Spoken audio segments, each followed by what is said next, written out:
Ashe, greetings, a grand rising, a good day, a great day, and peace and goodwill to you all once again, my fellow natural native earthly humans.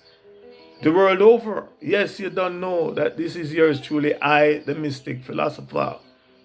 And welcome to this part 33, the continuation of my series of talks titled, Can Africa Be Set Free? Can Burkina Faso, the land of upright people, be set free? Yes, the land of people of integrity, can they be set free? Again, before I even continue, let me say thanks for stopping by and for giving a listening ear to this my talk, to this video.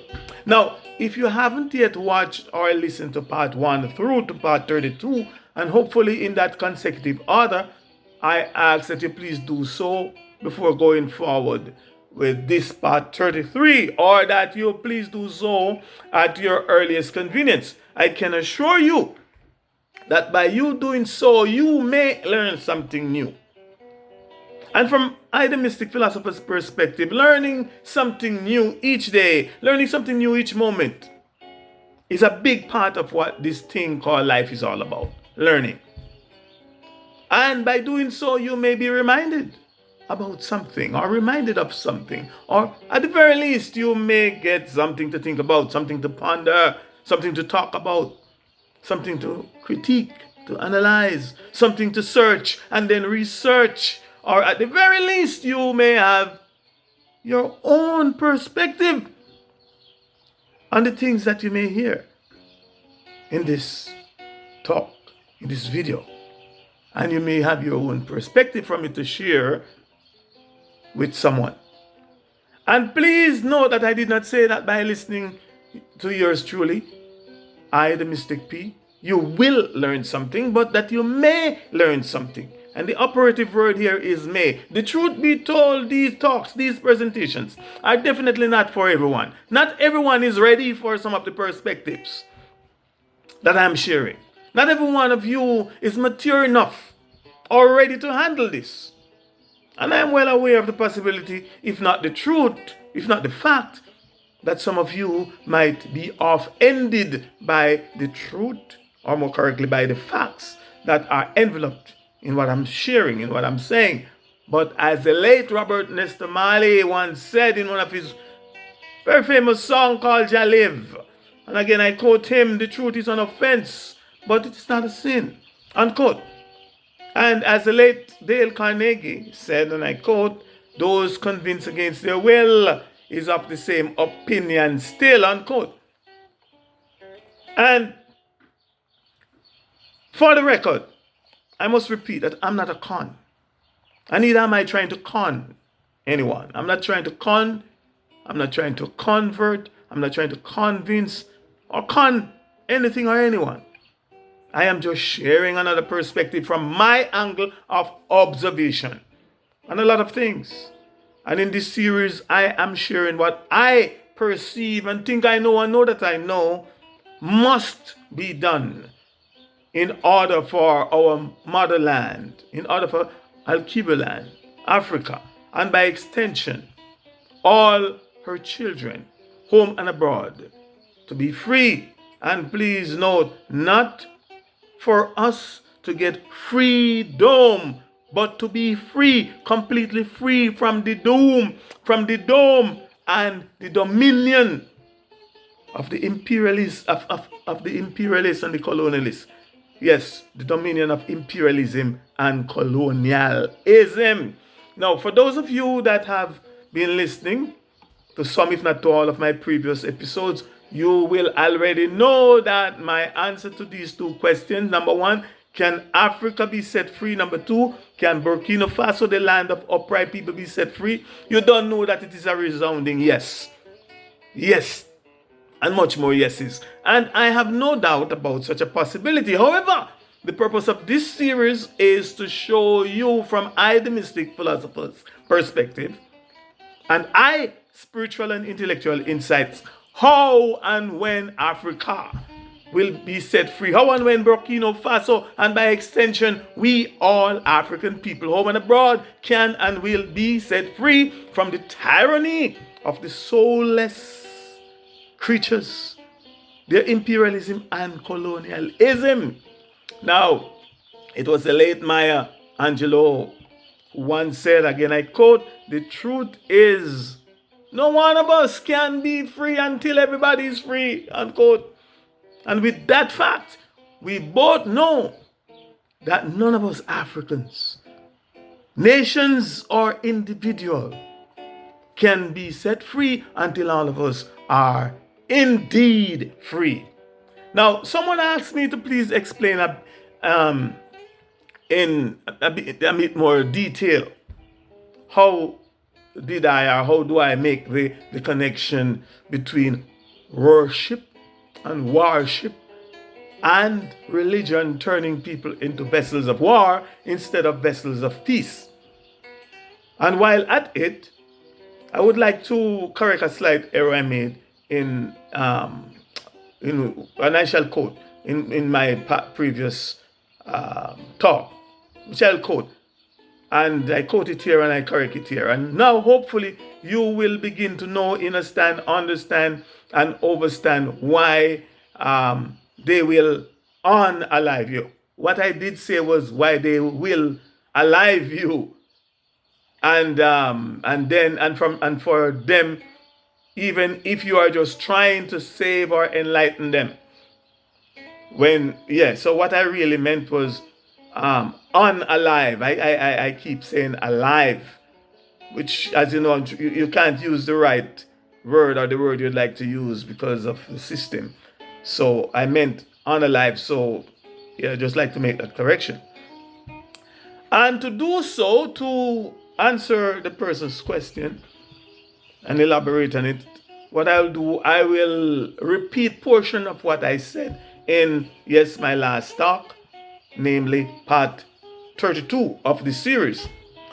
And I said, quote now, the more recognition, attention, admiration, and focus, etc., that we give to something, anything, someone, or anyone, is the more alive, attractive, and powerful it or they become to us and in our lives, and the more influence it or they will have and do have over us and over our lives. The example I gave, the more recognition, attention, admiration, and focus, etc., that we give to our enemies, the soulless, melanin deficient creatures, the imperialists and colonializers, God and goddesses, and Elohim, saviors, angels, prophets, and lords, etc., is the more alive, attractive, and powerful it or they become to us and in our lives, and the more influence and control it or they will have and do have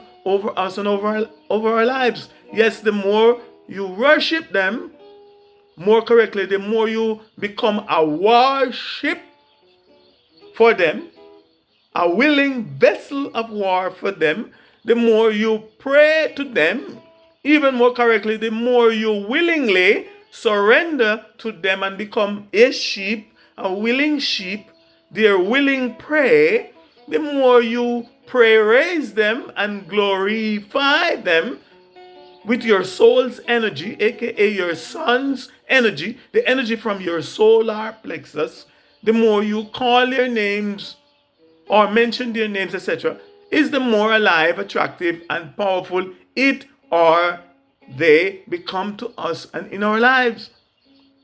And the more influence it or they will have and do have over us and over our lives. So hopefully you will begin to know, understand, and understand why most of our people, our African people, our highly enriched melanin carbon skin complexion people, our oppressed people, now we begin to understand why they are still bonded, wrapped up, tied up, and tangled up with the imperialists and colonizers, religions, and their gods, saviors, angels, and prophets, etc. Now, hopefully, you will begin to know, understand, and understand why they can't let go of Yahweh, they can't let go of Jehovah, they can't let go of Allah, they can't let go of Jesus or Muhammad, And the rest, you name all the rest. And now hopefully you will begin to know, understand, and understand why they will unalive you. Yes, they will unalive you for them, for the aforementioned gods and colonizers. Even if you are trying to save them, even if you are just trying to enlighten them or have them think and use logic and common sense. And that is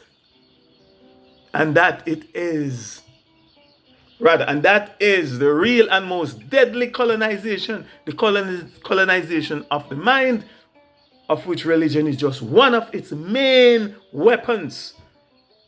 At a deeper level, this is what the late Robert Nesta Marley meant when he said, emancipate yourselves from mental slavery because none but yourself can free your mind. Unquote. So I just quote a whole portion of what I said. Now, let's get into it now. Now, according to the Adamic race, aka the imperialist race, which I've explained and defined for you earlier, the imperialist and colonizers race, history, and holy book, aka the Christian Holy Bible, which is just one of them, by the way. The Adamic race, Elohim, or the Adamic race, God, and I say Elohim because Elohim means more than one God, or more than one group of gods, if you will, aka the Abrahamic God, or the Abrahamic Elohim, aka the imperialist and colonizers God, or the imperialists and colonizers Elohim, and by extension gods, is a god of war. Yes, the imperialist God is a god of war. And just to prove my point, that I'm not just being mischievous and making this up, I will quote from at least 6 different versions and translation of their holy book. Yes, rendering this verse, Exodus chapter 15 and verse 3, and I quote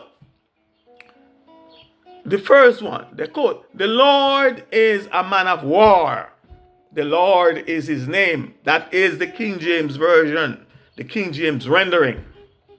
The second, same verse, second translation, right, of the same book, it said, "The Lord is a warrior. The Lord is his name." And that is from the New International Version, the NIV. The third said, and I quote, "Yahweh is a warrior. Yahweh is his name." And that's from the LSB version, the Legacy Standard Bible. And number 4, "Jehovah is a man of war. Jehovah is his name." And that's from the AST, the American Standard Version. And number 5, "The Lord is a man of war. The Lord is his name." That is from the ISB, the International Standard Version. And number 6, YHWH, which is known as the Tetragrammaton, is his name, which is translated, Yahweh is his name. Yahweh is a man of battle. Yahweh is his name. Unquote, and that is from the Literal Standard Version, the LSB. And thus, from my perspective, like Father, like sons, his creatures, he created them. That's the word, creatures are created. I told you before that the natural native earthly humans are not creatures. We were here long before those that were created came.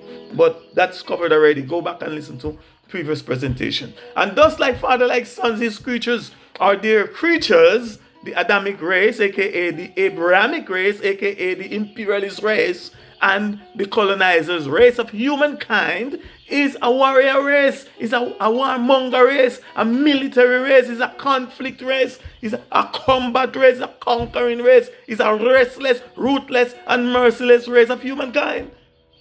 They are all about war. That is why they were created by their God, the God of war, to war. And as it is also written in their own history and holy book, so the way of peace they know not. And I quote from their own book, "The way of peace they do not know. There is no justice in their paths. They have turned them into crooked roads. No one who walk along them will know peace." This is in their book. Read for yourself, Isaiah 59 and verse 8, the New International Version I just quote. They can't help it. And the evidence has shown and still continue to show that they can't live in peace or be at peace with no one or nothing on our planet. All they know is war. In fact, let's hear what their Savior and Lord said according to their own book. Read it for yourself. And I quote from Matthew chapter 10, 34 to 30, chapter 10, 34 to 36. Here I quote. Do not think that I have come to bring peace on the earth. I have not come to bring peace, but a sword. Unquote. Now I ask that you please ask and answer yourselves the obvious question. What is the purpose of a sword, especially back then? Simple put. If you say it's to make war, I think we are on one accord. The sword is to do what? Make war. Nowadays they don't have sword. They use, you know what they use? Other weapons of mass destruction. And the quote continue. Quote verse 35. For I have come to set a man against his father. Isn't that war? A daughter against her mother. Isn't that war? Don't you see it happening? Right? And a daughter-in-law against her mother-in-law. No, why some daughter-in-law don't like mothers. Right? And 36, he said, a man's enemy will be the members of his house, his own household, unquote. I didn't say that. If that's not war, I don't know what it is. I mean, I know how much tricky this language is, but it's more than obvious. So, when you are recruited or converted or convinced or condemned or surrendered or signed up by force or by your own free will with them, the Adamic race, to serve or to be of service, to be in service or to be a serviceman or a servicewoman, and into their army, the army of their God. Remember I said, onward to stand soldiers, going on to war, marching on to war, and expect to find peace once you become part of them and their teachings and their religion. And if you are expecting to find peace or to be a peacemaker, you are definitely not at all wise. If you are to abide by your own logic and activated common sense. You have now become a war ship for them. You have now become a willing vessel of war for them. A willing prey, a willing sacrifice, aka a prey, P-R-E-Y, prey, a willing vessels, a willing, valueless sheep who gives its life to be sacrificed for what he or she believes, but not, right? But what they don't know, not what they know, but what they believe. For your information, the very word soldier is a compound word, meaning it is made up of two. A compound word is meaning it's made up of two more words. Now, careful observation and analysis of the word soldier will also affirm that it is made up of the word soul and dire. You might also remember that I told you in a previous episode that the word soul is another word for sol, the sun, which is the most high in the sky. And dire means dead. Death and dies. Look it up. I'm not making this thing up. Now, when you put soul, because you don't say soldier, when you put soul, right, to dire, when you put the two words together, and what we get? We get the word soldier, which means a soul that dies, aka a soul that is sacrificed, meaning lights out, a soul that perish. Check it for yourself and come back with any finding that contradict what I'm saying. The quote, just to quote one former U.S. Secretary of State, Dr. Henry Kissinger. And I quote, he said, military men, which are what? Military men are who? Soldiers, are just dumb, stupid animals to be used as pawns in what? Foreign policy, unquote. Check it by yourself, Google it. I say I'm not making this thing up.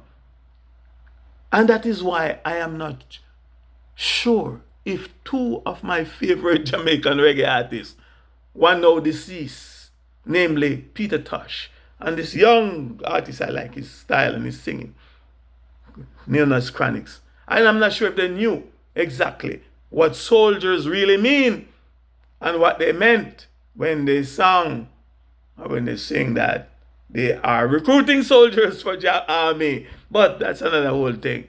Just want to drop that in. So please stay tuned. I run out of time. So please stay tuned. And we'll have much more to talk about. To talk to you about colonization of the mind. Mental, also known as mental colonization. In upcoming series. Please stay tuned. I have a lot more to say. If you're interested, keep stay tuned, share. Let's have reasoning. Not conversation. I'm not trying to let's reason. Share me your perspective as well. I'm open and willing to listen because I'm about learning myself. Now I run out of time and I ask that you please join me in part 34 for the continuation of Can Africa Be Set Free? Can Burkina Faso be set free? Burkina Faso, the land of upright people, be set free. In the meantime and between time, here's willing, not wishing, but willing that you, my listeners and watchers, be more and more and much, much more. And definitely not be less. Let no one be less you, but be more and more. For I am the Mystic Philosopher. Ashe, Ashe, Ashe, I say. Thanks for your time, for listening and watching. See you next time, if ancestors willing.